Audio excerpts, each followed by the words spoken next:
24 degrees Celsius in Abuja, the Federal Capital Territory. Good morning and welcome to Sunrise Daily, your daily dose of sunshine. I'm Maokwe Ogu Yusuf. It's 26 degrees here in Lagos, and it's the 29th day in the month of September 2025. And we're counting down to October 1st, Maokwe. And there's quite a lot to be grateful for. And then there are those who are still wondering, for instance, what exactly is there to celebrate? While the federal government is looking at all hands on deck as our celebration theme for the year. Well, it certainly is an appropriate one, all hands on deck, because if we're not yet where we want to be, if we're still asking questions as deep and as big as what is there to celebrate, then I think it's time for all of us to take ownership and say, this is our country after all, and to see the sort of country that we want, then we must do something about it. So the question is, what role are you playing in your corner as a Nigerian towards the future that you want to see? Well, talking about actions that people are taking, Ayo, I'm sure that you are very well aware of the current dispute between the management of Dangote refineries as well as the union, PENGASSAN, that's the Petroleum and Natural Gas Senior Staff Association of Nigeria. They are one union that when they do go on strike, they rarely ever do, but when they do, the federal government is immediately worried because they affect immediately the bottom line. In this particular instance, PENGASSAN has asked its leadership, its members, to go on strike. Will I say they started the strike today, or they're supposed to start today. They are citing Section 7 of the Labor Act, they say, which prohibits discrimination and ensures the right to fair treatment in the workplace. And they say that the action of Dangote refinery are in glaring violation of their labor laws. What are they fighting over? They are fighting over the unjust termination of over 800 Nigerian workers whom they say their dedication and service have been integral to the operations of this plant.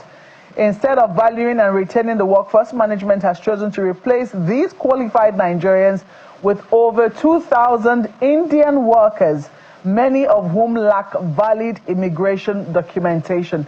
These are the allegations of PENGASSAN, and they have directed their members to go on strike to fight this. However, Dangote refineries, they've not been quiet. They have also, released a statement saying that their attention has been drawn to the directive issued by PENGASSAN on the 26th of September to all of its branches. They named all of the branches here: Total Energies, Seplat, Renaissance, Chevron, Owando, Shell Gas, Shell Nigeria Gas, SNG branch, and NGIC branch, to cut off gas supply to NGIC effective immediately, and that all crude oil supply valves to the Dangote refinery should be shut. They say that it's a brazen, albeit shocking, display of lawlessness and criminality by PENGASSAN. Absolutely no law, they say, gives PENGASSAN the right to direct its branches to cut off gas and crude oil supplies to Dangote refinery or at all. So these are the, let's say, the matters now before the federal government. The federal government is intervening in the matter today. We understand that they have, they've called a meeting of the two parties, and we should be seeing a resolution beginning today. This is the latest in a long list of hurdles, it would seem, that the Dangote refinery has had to cross. We saw one about 2 weeks ago between Dangote and NUPENG. This time it was the Petroleum, I'm trying to remember what their own acronym means now, but essentially they drive the tankers that supply crude petrol or finished products to most of the filling stations across the country. A lot of Nigerian filling stations now depend on these drivers, these truck drivers, because our pipelines are no longer effective. Well, there was a big dispute. We saw initially that there was an impasse. The federal government couldn't broker one. But much later, we saw that the DSS waded into that particular crisis and was able to get a resolution, it would seem, only for 2 days later, Nupeng was again up in arms saying, look, Dangote refinery, threw away the agreement and we're not meeting the terms of the agreement. Now, it's unclear what has become of that. We also know that there has also been a dispute between Dangote refineries and Dapman. They are the depot owners. They own the big tank farms, and the Dangote refinery made a very strong statement saying they were not going to be supplying them, and they have to find ways to get their own logistics right. And we've seen several interventions in that regard, but this is the latest. And this particular union, PENGASSAN, in the list of unions, Ayo, I do know that this is one union that oftentimes the federal government doesn't want to provoke. And they do not want them to down tools, because at the end of the day, their downing tools oftentimes affect what comes into the coffers of the country. It's unclear how this is going to be resolved, but I sincerely hope, I'm sure we all hope, that at the end of the day, it will be in favor of the Nigerian economy, because at the end of the day, if the economy is happy, we will all be happy, I want to believe. Ayo, what's your take? Well, there are many issues to raise, Maokwe, and I'm hoping that on the one hand, our panelists today will be able to speak to some of these issues, and on the other hand, that the federal government and everyone, all the relevant organizations will be able to look at these issues, as you said, in the interest of the Nigerian. Because while we are looking at labor laws in the country, we should also look at the peculiarity, excuse me, we should also look at the peculiarity of the fact that Dangote Petrochemicals is located in a free trade zone. And in a free trade zone, the rules are not exactly the same as in the normal environments. In fact, we would need lawyers to help people understand, so that we'll be asking the questions whether the demands that Nupeng and PENGASSAN is making, and Dapman, all the interest parties in this whole imbroglio, whether they are considering the peculiarity of a free trade zone in this whole conversation. That is one. The second thing is, so when we are saying, for instance, that this should happen to one institution created, or rather set up by a Nigerian, we are sending out a signal. Now, what kind of signal are we sending out? That's another consideration that I think is important. So on the one hand, there is a patriotic perspective for both Dangote refineries and, the oil unions and all. On the other hand is the all-hands-on-deck conversation, Mark, that the president has, the federal government has called for. So in the process of looking at this, what are the issues to consider? Don't also forget, Mark, and I've done this, I've checked and checked and checked, and I found that there are some multinationals in the world who are not unionizing, and heaven has not fallen. Amazon is one of them, Walmart is one of them, Apple is one of them. Google has its own domestic union. And these are organizations that Nigerians patronize. So if they say, for instance, that all supplies are cut off from Dangote, what if Dangote decides, for instance, I'm going to import crude? The only consequence is that the prices of fuel is going to increase for the Nigerian. Who loses and who benefits? So these are some of the issues that I'm hoping that will come to the table for all the interest parties to consider, as you said, Markwe, in the interest of the Nigerian. Well, we'll wait and see how this is resolved, but don't forget that the fact that a company might be located in a free trade zone does not exempt it from Nigeria's laws. And what PENGASSAN is arguing is that they are, nothing empowers Dangote to sack overnight 800 workers only and simply because they joined a union. It's interesting that the entire statement of Dangote doesn't even refer to the issue which PENGASSAN has raised. But we, as you rightly mentioned, Ayo, we have guests, gentlemen who are very knowledgeable in union matters and are going to be wading in on the issue this morning. So Our very first guest is Comrade General L.A. Nuhu Toro, who is the Secretary General of the Trade Union Congress. Comrade, we have to thank you very much for joining us this morning, even though I'm a little perturbed as to what exactly is the concern of TUC, the Trade Union Congress, in this matter. It doesn't directly come under your purview now, does it? It does, because PENGASSAN is an affiliate of TUC, so they cannot beat your child and the father will keep aloof or keep quiet. That is why we are involved. Even the last meeting that was held on the 8th of September at the Ministry of Labour, both PENGASSAN and TUC were also represented because we were talking about the oil and gas. So either head or tail, when PENGASSAN is screwed, TUC will multiply. That explains your affiliation in the matter.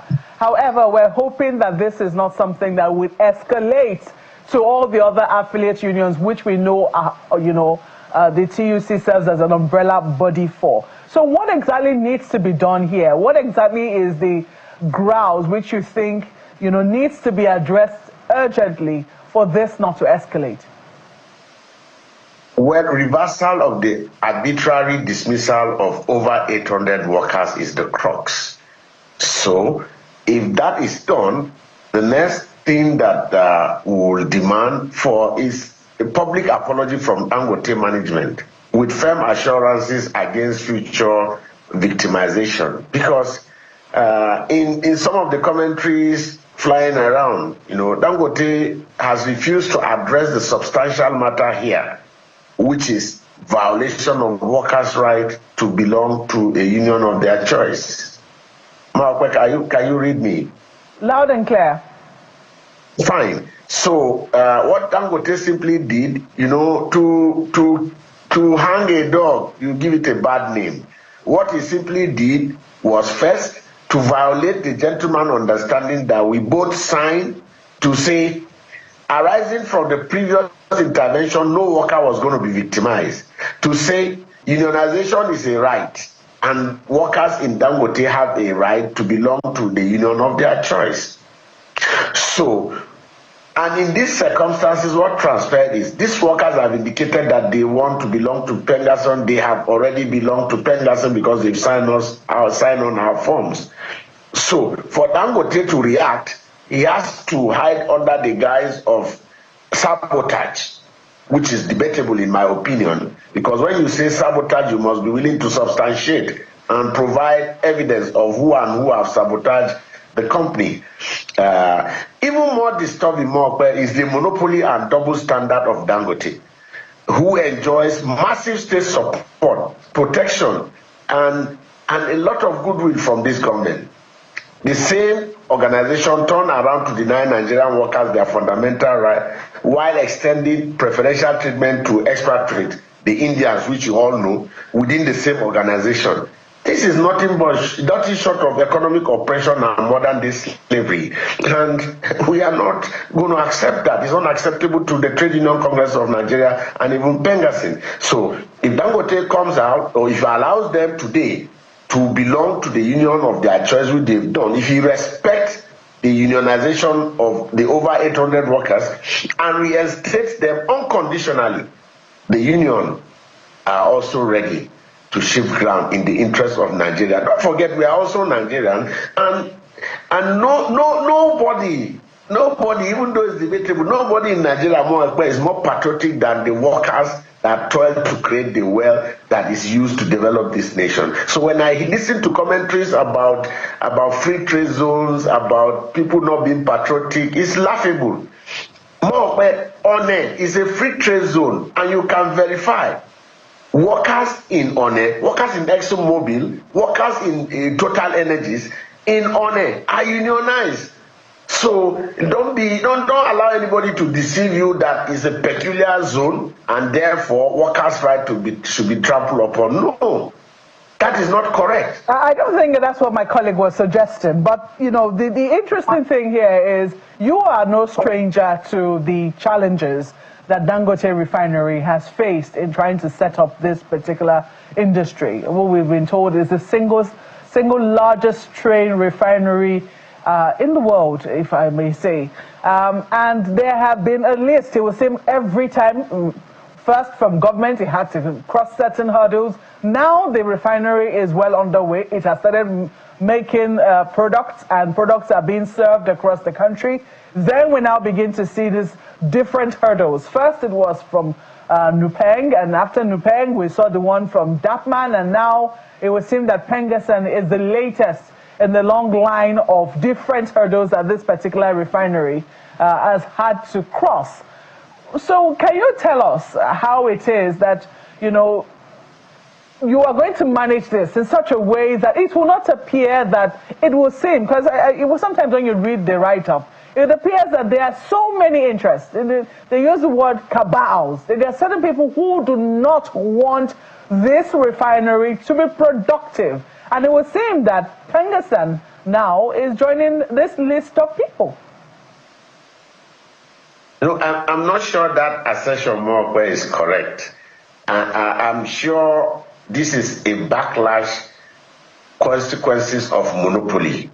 So if there were other entrepreneurs, other investors perhaps in the refinery, maybe we wouldn't be going this route. Maybe Dangote too will not hire and fire workers at will.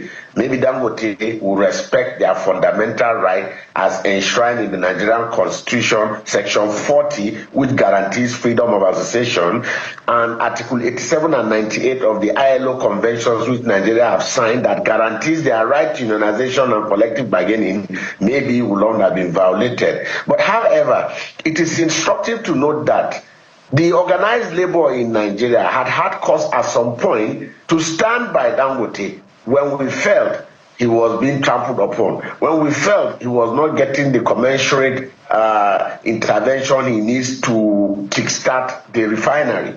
So it would be very unfair for anybody to think that we want to put a spanner in the wheel.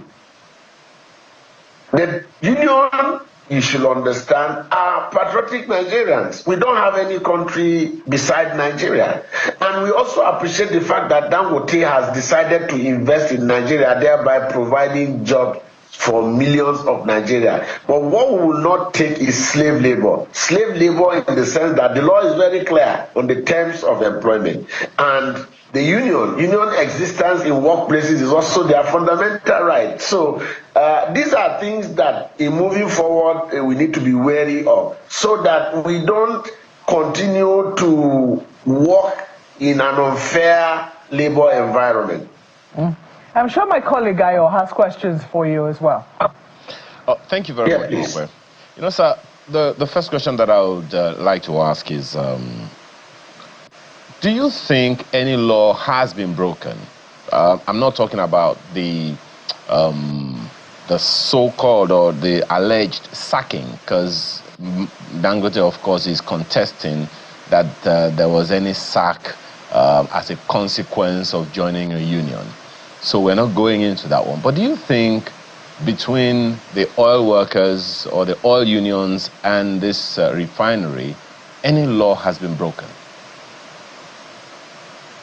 Yes, the refinery has violated Section 40, which guarantees freedom of association.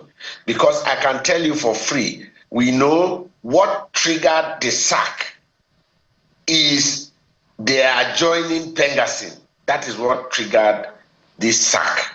So, and if that is anything to go by, you will agree with me that Section 40 has been violated, because Section 40 guarantees their right of association or right to belong to any association of their choice.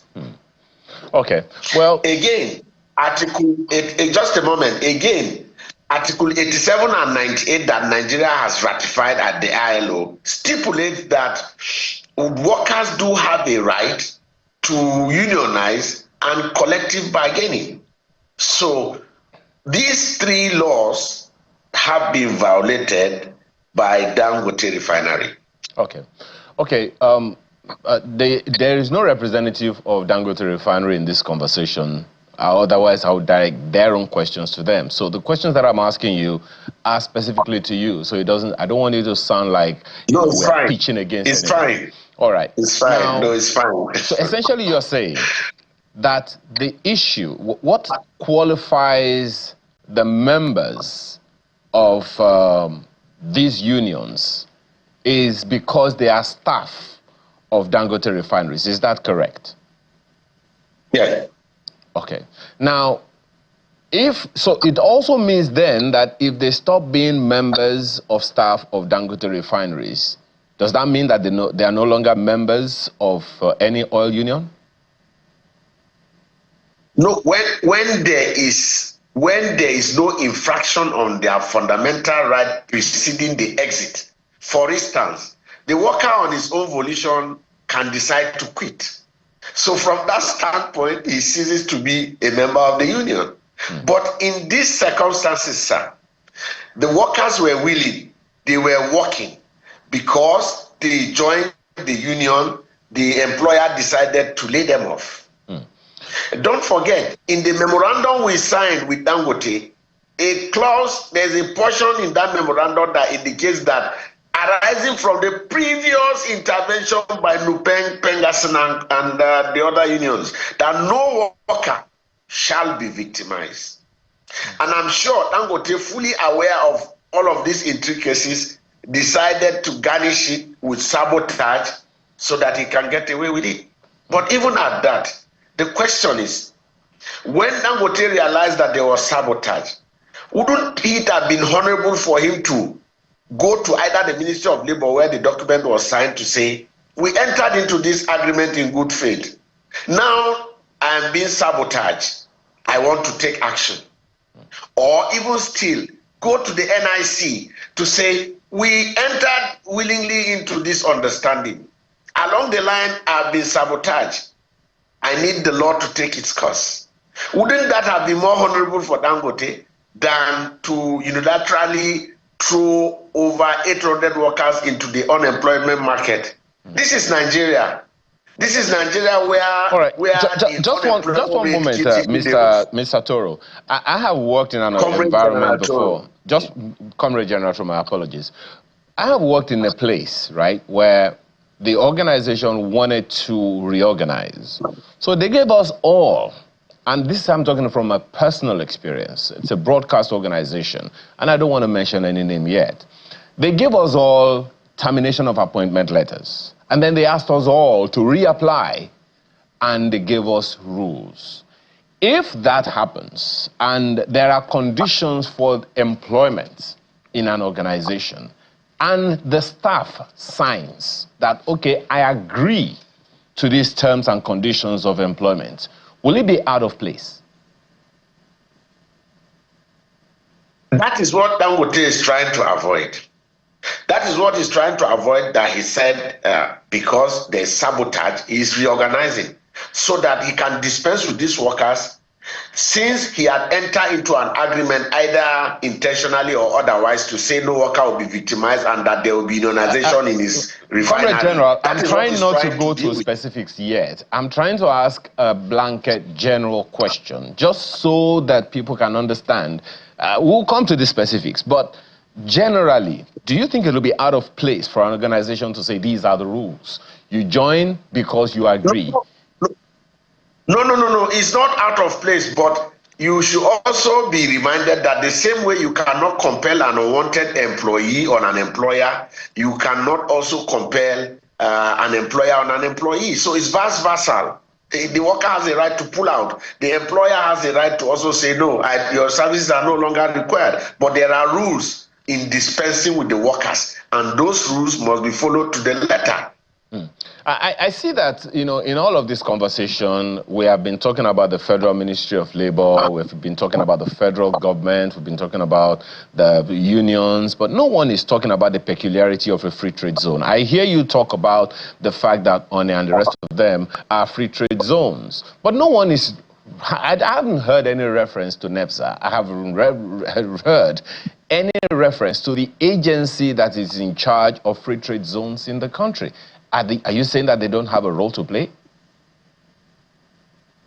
Well, I think they do, because they are the regulator, and they should be able to call Dangote to order to say you cannot deny workers their fundamental right to belong to the union of their choice. And in these circumstances, they have elected to be members of PENGASSAN, so he is bound by the law and in compliance with Section 40, Article 87 and 98 of the convention that has been ratified by Nigeria to allow them unconditionally to exercise their fundamental right. I think the agency needs to call into order to accept the fact that they do have a right and allow them unfettered access to unionization.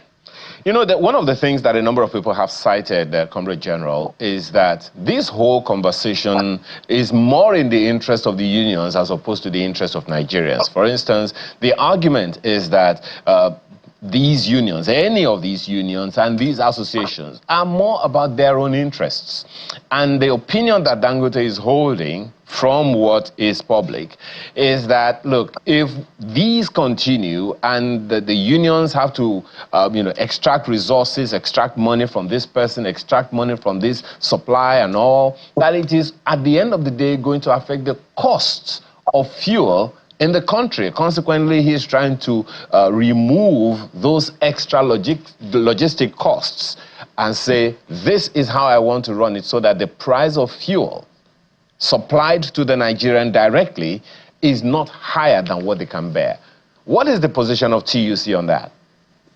No, I'm sure that assertion is not correct. I think the union is not taking resources that do not belong to us.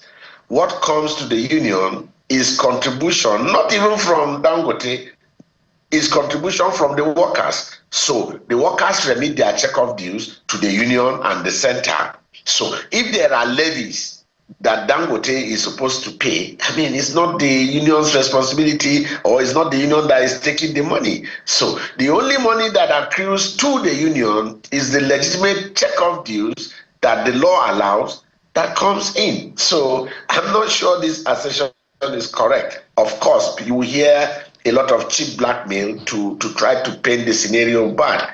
But you also talked about Nigeria.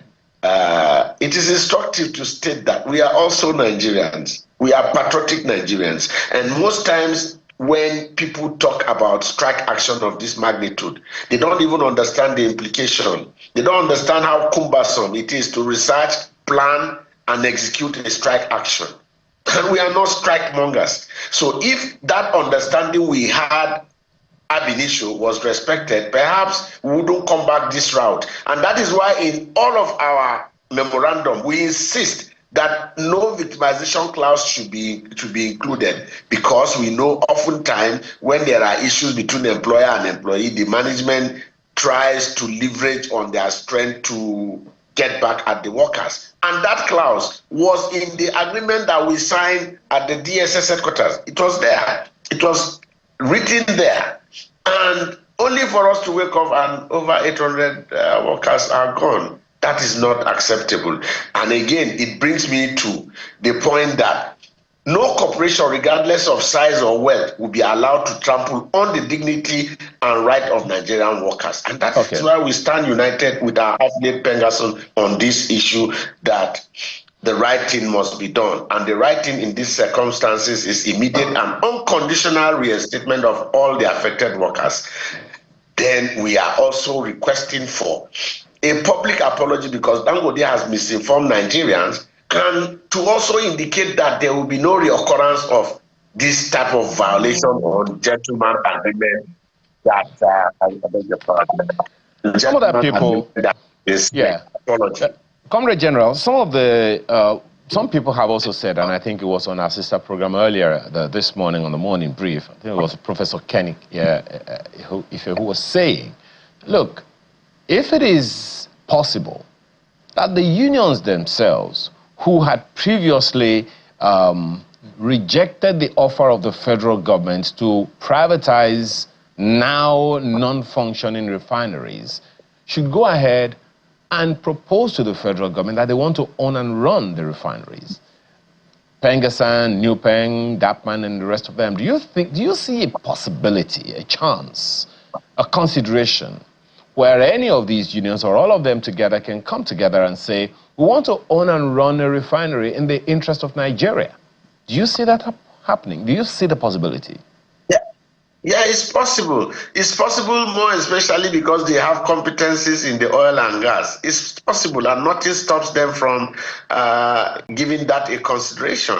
That, of course, will have addressed the issue of monopoly, which we have accused Dangote of having in the oil and gas sector. Let's open up the space. Let's allow other investors to come in and invest, and you'll be able to assess whether anybody is trying to pay slave labor, I beg your pardon, pay slave wages, or trying to violate the workers' right. Because if refinery A is allowing unionization and refinery B is not allowing unionization, it leaves the worker with the choice to, seek employment where his right, his dignity will be respected. So do you see that happening now? There's Kaduna Refinery, there's Port Harcourt Refinery. Would you be proposing it to them? It's very possible. Would you be proposing it to them? I beg your pardon. Could you take that again? I didn't hear that. Would you be proposing it to the unions to take on? If you are requesting me to propose it, why not? Because it's a good thing. It will open up the space and provide alternative. Absolutely. I guess we'll wait and see how TUC addresses that. Thank you so much for your time this morning. Comrade General Nuhu Toro is the Secretary General of TUC. We appreciate your time today. Thank you very much for having me. All right, there is more on this issue when we return from this break. Just stay with us.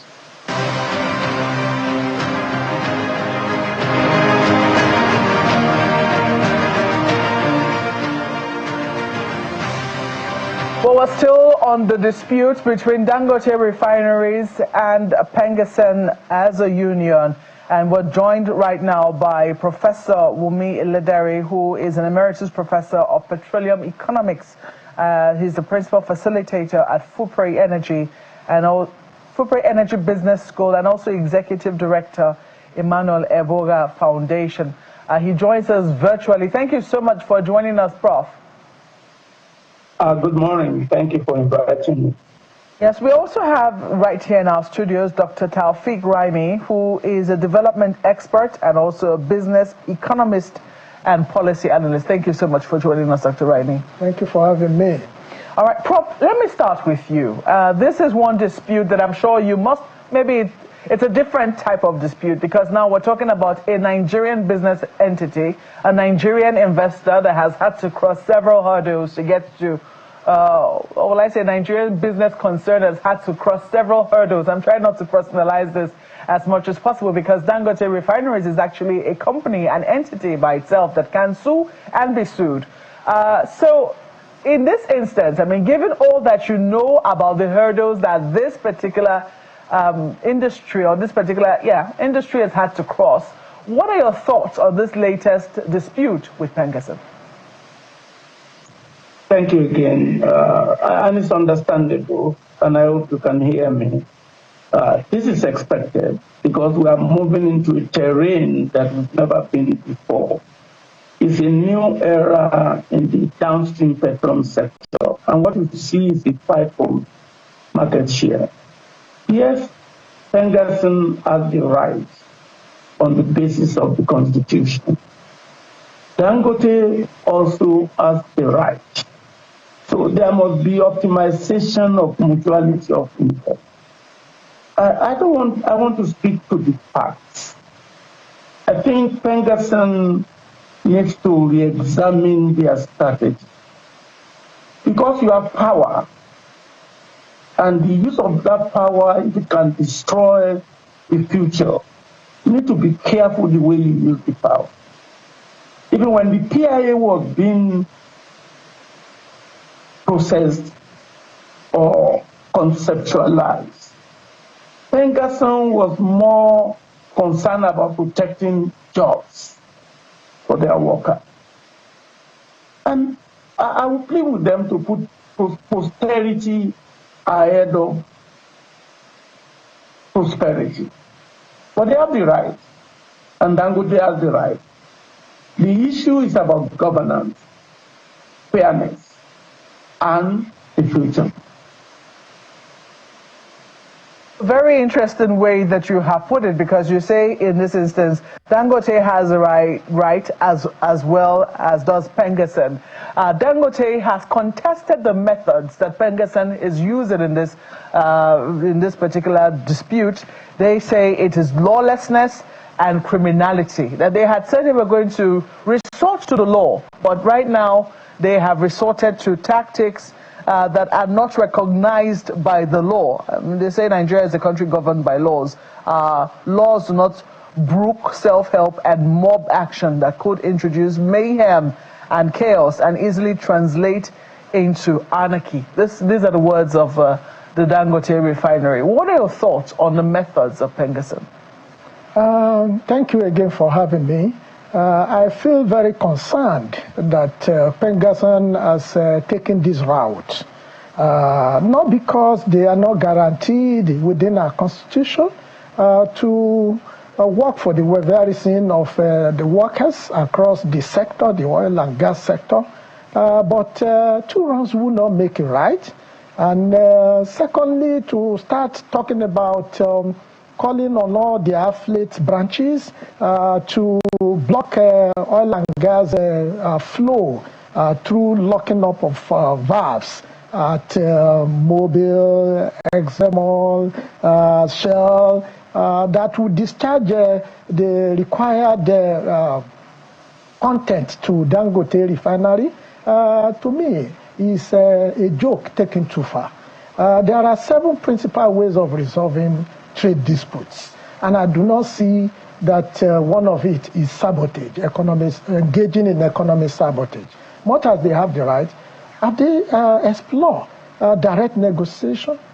Have they explore mediation? Have they explore cancellation? Have they explore arbitration? Have they explore litigation at the very extreme?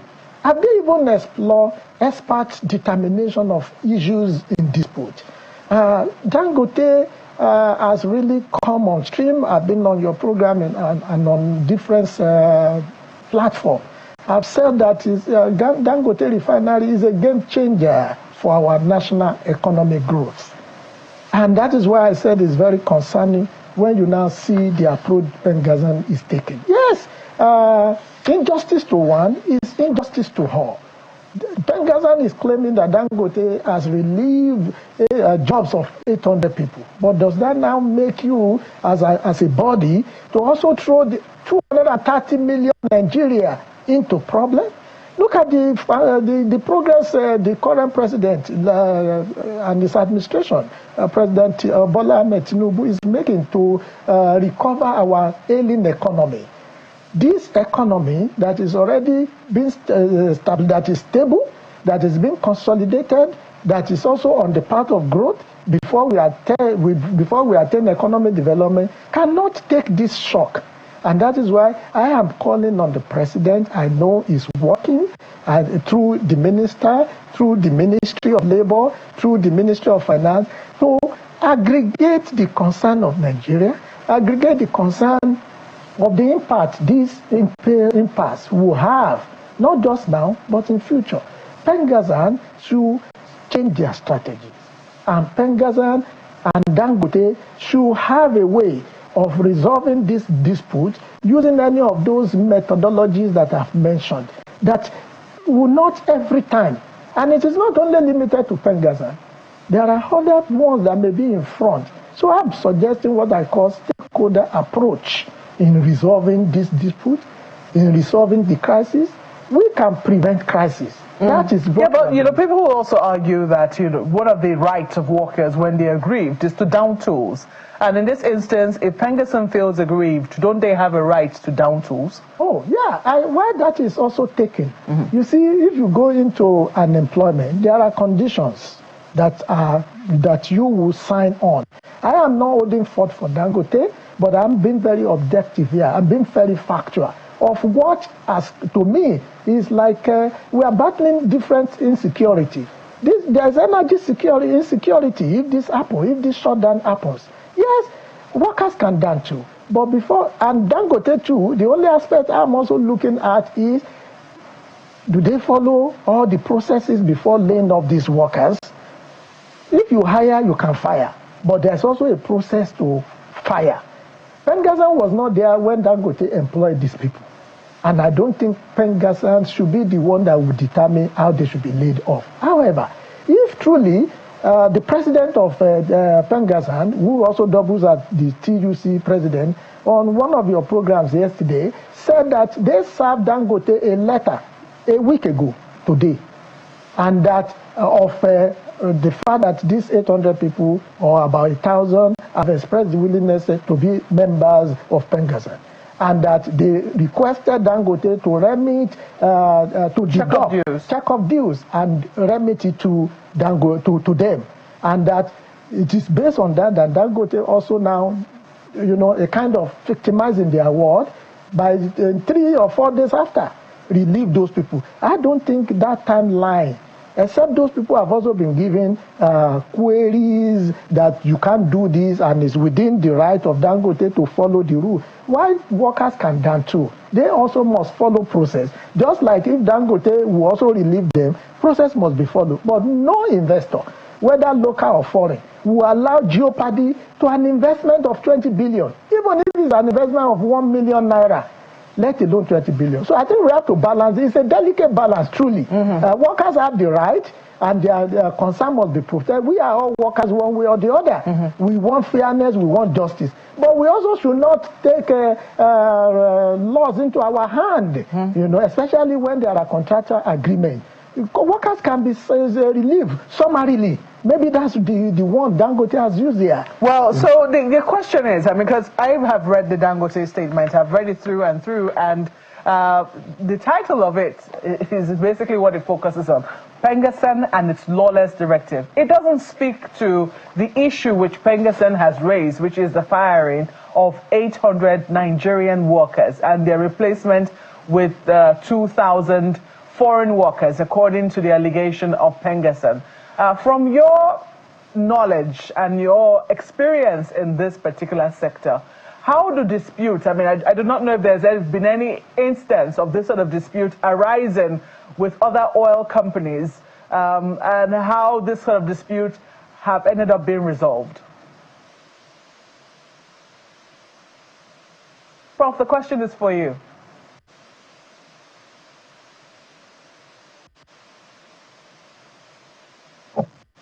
Can you hear me, please? Yes, I can now. Thank you. Well, thank you for your question. To me, I'll still say that it's okay. Everybody is using whatever tool they have to gain market share, and everybody is avoiding the right approach. If you agree, that is the essence of the court system. There are three equal issues that everybody must pay attention to: the labor issue, the economic issue, and the intergenerational implication. And that's why we have procedure to resolve all of these issues. In the past, PENGASSAN has not followed the right approach to resolve issues because they know these are significant member of the economy. And that's where now the government will come in and intervene. It's normal process. Everybody is trying to get public sympathy and sentiment, but that's not the way to resolve this issue because of the bigger economic implication. And I had the opportunity to have conversation with PENGASSAN before. There are many things that they could have gone down to that if not. One, the PIA is broken on a daily basis with the provision. One provision there that's even causing all of this trouble is the lack of board of directors in the port authority, because they are the ones that are supposed to address any issue that Dangote is taking that can have impact on the downstream sector. But there's no board. There's no board in the Petroleum Commission.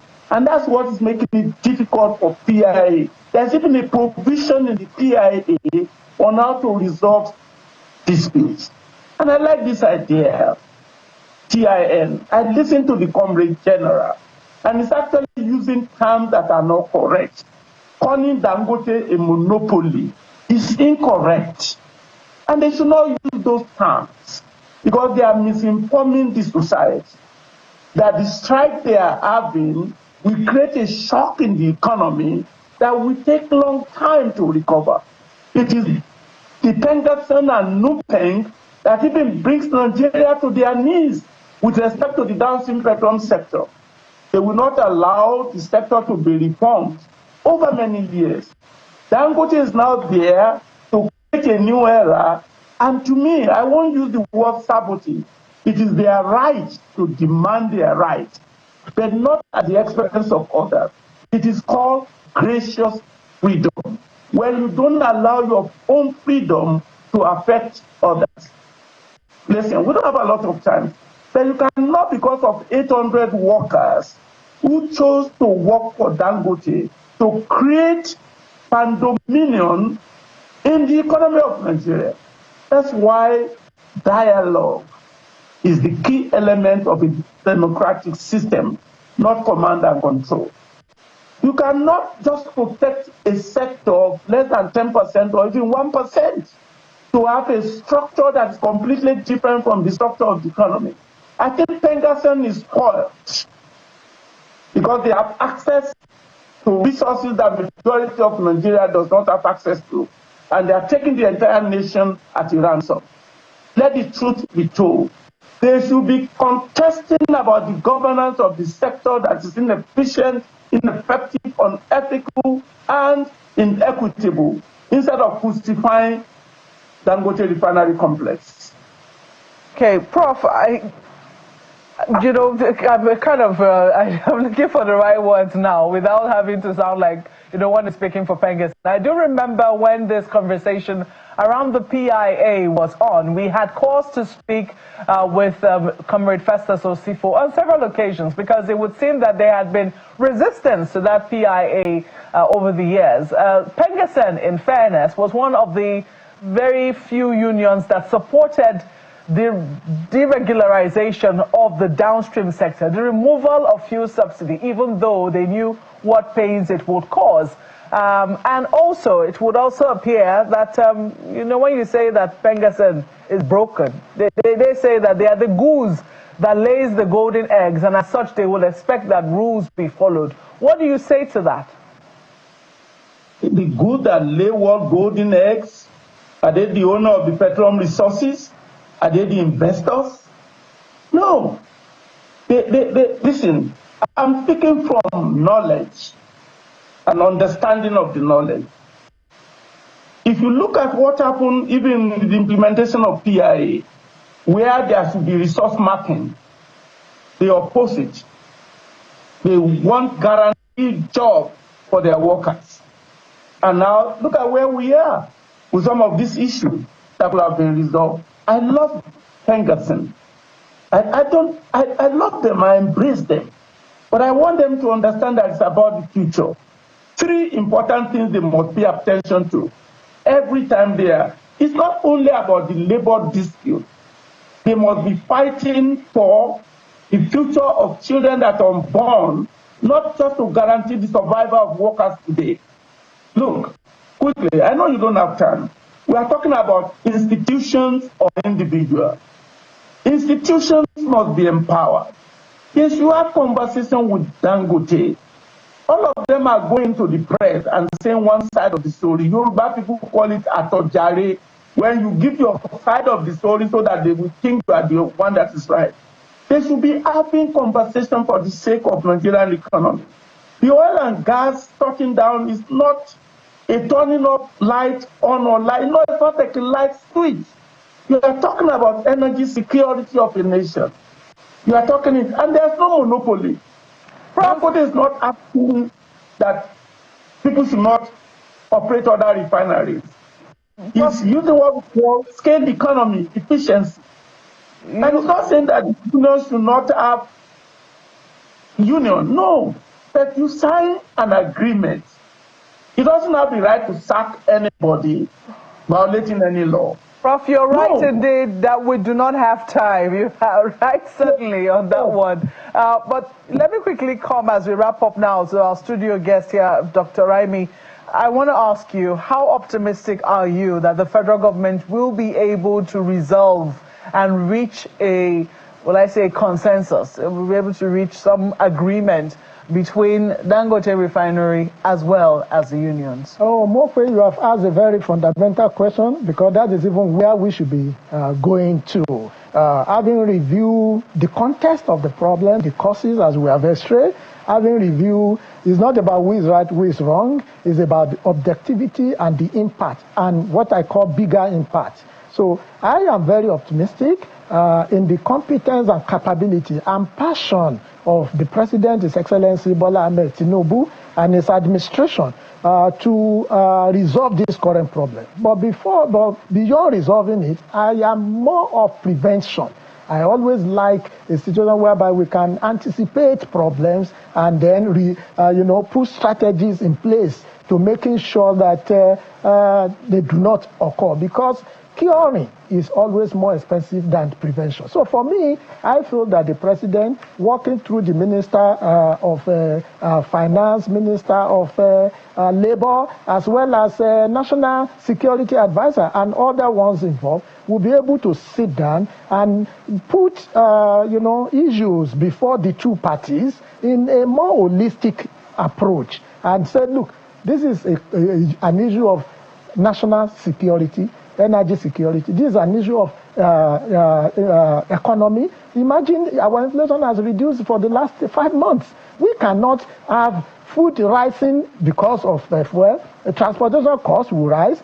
Black market will come back. Fuel queue will come back. We will not. Well, PENGASSAN has said they're not directly involved in that one, but we will see, and we'll wait to see how that is eventually. We all have the tenders, and thanks to the media too, you have to balance the rhetorics. Both of them are saying they are right, but for us, we know that it is more of a bigger picture. Indeed, the truth is somewhere in the middle. We have to thank both of you gentlemen for coming on the program today.